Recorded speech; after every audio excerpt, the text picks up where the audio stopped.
12 जून 2025, बहुत बड़ी दुखद घटना। हम सब लोग इस घटना से वाकिफ हैं।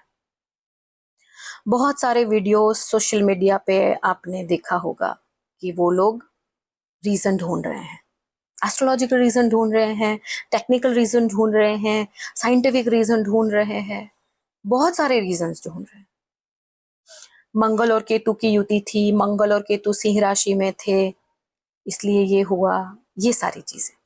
देखिए, जो होना था वो उस टाइम पे हो गया, क्योंकि वो होना था। आप सिर्फ इसी बात को याद रखिए। बात रही ज्योतिष की, तो केतु सिंह राशि में 18 महीने रहने वाला है। बात रही केतु और मंगल की, तो ये साल 28 जुलाई तक वो दोनों साथ में रहने वाले हैं और अगले साल भी इनकी युति आएगी। इसका मतलब ये बिल्कुल भी नहीं है कि ऐसी दुर्घटना फिर से होगी, बिल्कुल भी नहीं है। आप नेगेटिव ज्योतिष नहीं, पॉजिटिव ज्योतिष को पकड़। अगर आप ज्योतिष को गाइड करना चाहते हैं, आप ज्योतिष को फॉलो करते हैं, तो आप पॉजिटिव एस्पेक्ट रखिए, ठीक है। आप किसी को ब्लेम मत कीजिए, चाहे वो ग्रह हो, चाहे वो टेक्निक हो, चाहे वो दिन हो, चाहे कुछ भी हो। एक ही बात याद रखिए कि वो होना था और वो हो गया, दैट्स इट। उसके पीछे आप रीजन मत ढूंढिए, ठीक है।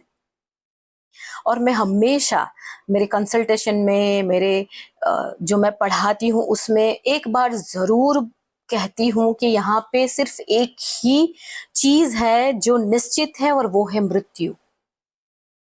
जो बालक अभी माँ के गर्भ में है ना, वो जन्मेगा या नहीं जन्मेगा वो भी निश्चित नहीं है। मतलब जन्म भी निश्चित नहीं है, लेकिन हाँ, मृत्यु जरूर निश्चित है।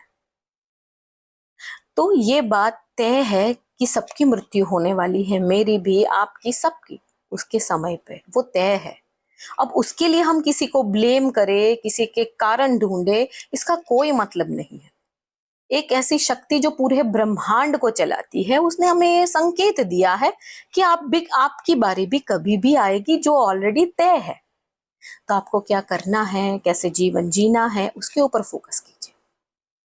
हम लोग तो जैसे ऑसो कहते हैं ना कि पास्ट और फ्यूचर में जीते हैं, प्रेजेंट में तो कहाँ पे हम जीते हैं। या तो हम फ्यूचर की चिंता करते हैं या फिर पास्ट का मलाल करते रहते हैं। तो यहाँ पे हमारे लिए एक वेकअप कॉल था ये कि आप देखिए, आपकी भी बारी आएगी, आपका भी समय निश्चित है, आपका भी दिन निश्चित है, ठीक है। तो यहाँ पे पैनिक होने की बिल्कुल जरूरत नहीं है, डरने की बिल्कुल जरूरत नहीं है। जो चीज होनी ही है उससे डर कैसा, ठीक है। ऐसी बहुत सारी चीजें हमारे जीवन में हुई है जो हमने कभी सोची भी नहीं थी, और हुई है ना, तो ऐसे मृत्यु भी होगी, उसका भी दिन तय होगा। तो अब हंसी खुशी उस मृत्यु को गले लगाइए, जब आना होगा तब। उसके लिए अवेयर रहिए, अपने आप को सचेत रहिए कि ये कभी भी आ सकता है, इसलिए जो करना है वो कीजिए। बात रही ग्रहों की, बात रही पॉजिटिव एस्ट्रोलॉजी की, तो एक बहुत पुराना ग्रंथ है मुहूर्त चिंतामणि ज्योतिष का, जिसमें लिखा है कि आप चर दिन चर नक्षत्र पे यात्रा करें तो वो सुखद यात्रा होती है, क्योंकि बात यहाँ पे यात्रा की हो रही है।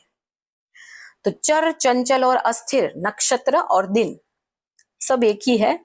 चर, चंचल, अस्थिर, इन दौरान जो है वो आपको यात्रा करनी चाहिए। अगर नक्षत्र की बात करें तो स्वाति नक्षत्र, पूर्णवसु नक्षत्र, श्रवण नक्षत्र, शतिभिषा नक्षत्र एंड घनिष्ठा नक्षत्र, ये नक्षत्र जो हैं वो चर, अस्थिर और चंचल किए जाते हैं। उसमें जो है आप यात्रा कर सकते हैं। जिस दिन ये दुखद दुर्घटना हुई थी उस दिन मूल नक्षत्र था, जो दारुण नक्षत्र यानी कि तीक्ष्ण नक्षत्र कहा जाता है, जिस दिन हम कोई नेगेटिव काम करते हैं, जैसे कि कोई काली विद्या, जैसे कि टोटके, ये सारी चीजें जो ऑब्वियसली नहीं होनी चाहिए, नहीं करनी चाहिए, लेकिन फिर भी लोग करते हैं।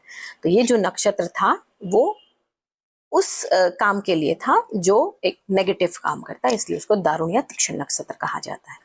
तो आप याद रखिए कि आप चर, चंचल और अस्थिर नक्षत्र में या फिर दिन में यात्रा करें, आपके लिए अच्छा रहेगा। डरने की कोई जरूरत नहीं है, पॉजिटिव रहिए, पॉजिटिव न्यूज फैलाइए, और याद रखिए कि जीवन मिला है, अच्छे से जिए, सजागता से और अवेयरनेस के साथ जिए।